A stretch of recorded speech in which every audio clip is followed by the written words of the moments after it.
Hey, welcome back. Catching up with the world. It's May 3rd. Good job for getting to 50 likes on the past two videos. In order for the Doom Wizard to win the popularity contest, it's about user engagement, which includes likes and comments, and runtime. That's the secret to success on this platform. I can only imagine if all 300 views actually were not lazy enough to move their finger, how much more traction this channel would get.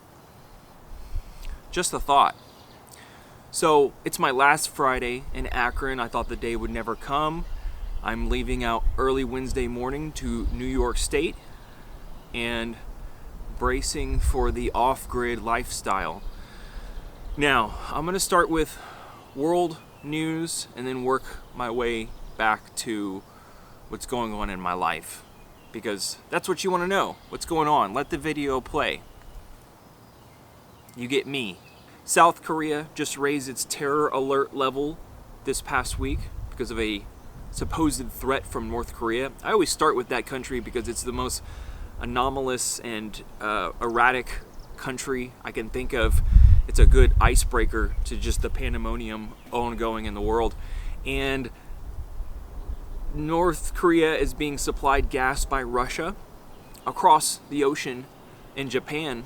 Biden called Japan's president xenophobic, as Russia and China are.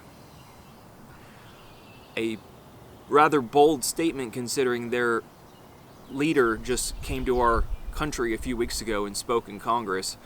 This country's falling apart.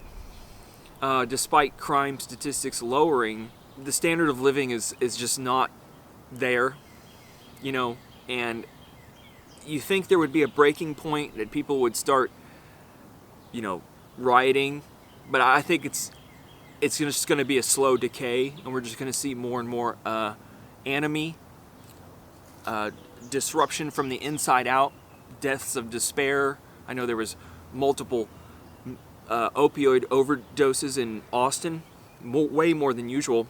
So that's happening. And if you didn't know, babies born this year would be a $500,000 climate bill if you even tried to raise them into an adult. You certainly don't see this every day. I know there were tornadoes all through the Midwest. I didn't cover this last time. We knew, although a warming planet doesn't necessarily equal more tornadoes, it is plausible to suggest that more moisture and a stronger and more violent atmosphere might contribute to the formation of more tornadoes, as well as the path of them moving more eastward. Just a thought. You also don't see rare backward spinning tornadoes in Oklahoma. That is pretty shocking. Lots of random articles today. Orangutan was the first to see treating his wound with a medicinal plant. Maybe they're getting intelligence. Maybe after the planet destroys itself, because it's a self-regulating system, there will be complex, intelligent life forms that will form in thousands of years from now. Please, be my guest and inform me of what three-legged creatures, that would roam the earth, and octopuses that can write in calligraphy. Yeah, entertain me. Tell me how much smarter you are than me. You also know that dangerous heat waves enveloped hundreds and millions in East Asia. Yeah, no air condition, 114 degrees, much of, southern India, Southeast Asia, Thailand especially, many thousands of heat strokes and related deaths. In addition, scientists are scrambling as rare rain events in the Arctic trigger issues. Quote, "We are trying to keep up with what's going on." Too much. Pentagon is warning Russian anti-satellite nuclear weapon could be devastating. And Florida is eliminating climate jargon in its textbooks and schools. And Trump is refusing to accept Wisconsin's electoral votes come November. I think the timing couldn't be much more perfect to get away from highly populated areas. I stress this over and over in my videos because we are sleepwalking into a political and societal nightmare. This is how things happen now, and many times in the past. You have the normie effect, where so many millions of people think This isn't going to affect me. It's over there. It's not real. We don't have to worry, and we just sleepwalk. And then when it happens, and no one's prepared. Okay, on my community side of my YouTube page, I put a list of survival foods, whether they're organic or not, it doesn't matter, okay? And you don't need to repeat the same information back to me, this one-upmanship, not about it. So keep that in mind, I want to last a few more weeks after this all goes down to get the last laugh.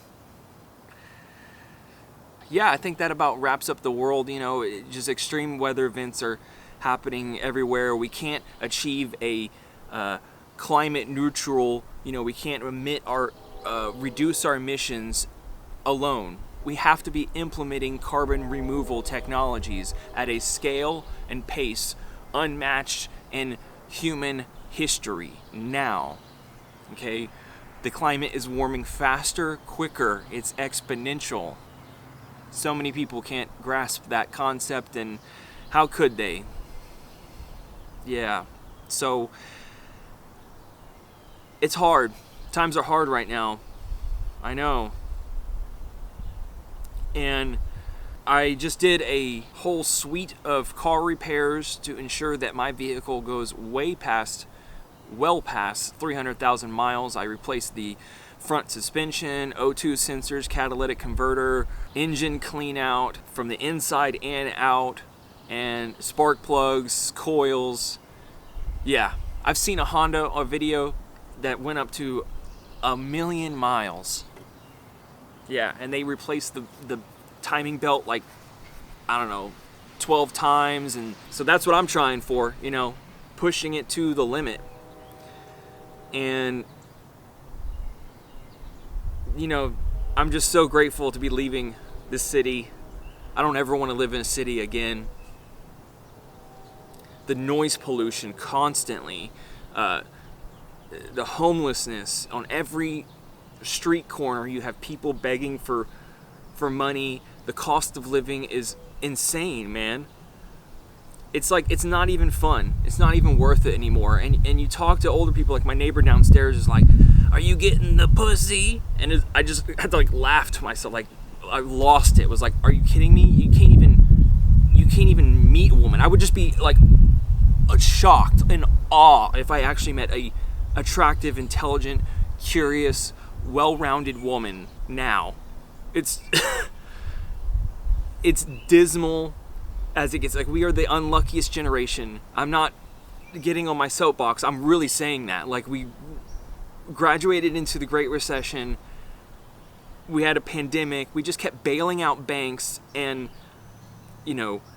airlines and all these businesses, and over 70% of us live paycheck to paycheck. There's a video I posted on my community page, is the Algebra of Wealth author talking about how young people deserve to be enraged, and then he's going on saying what we need to do, go get educated, and it's no, dude, this is our last stable decade, dude. The climate is going out of control. It's going to cost billions, trillions of dollars here soon. It's adding up so quickly. Pretty much kiss our springs goodbye. And all these dumbass people clueless morons moving to Florida and Texas. It's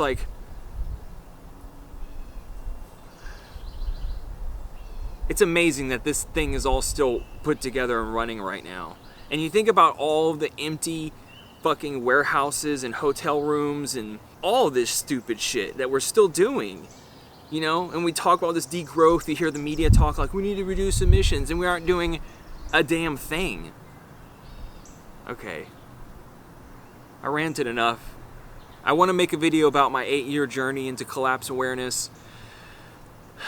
Thank you for being along this journey with me. I'm going to be a new man, less high-strung in a few weeks. And eager to make new friends. I'm just lucky enough to have been born. To even meet a significant other would be an enormous stroke of luck, beyond comprehension, being struck by lightning. There is no changing the paradigm, the power structure that has locked us in a place of perpetual poverty and angst, and rightfully so. The world sucks ass. Okay? What's going to happen in November? What's it going to be when the country's in limbo for like 2 weeks and we don't know who the fuck our leader is? How are other countries going to seize that opportunity? It's not hard to imagine a few months out in the future, and if you can even try to imagine 2028 election, okay? Can you imagine that? Just use a little thinking experiment. Okay, go ahead and one-up me in the comments. Thank you guys. I'll be leaving here. I'll catch up with you soon. See ya.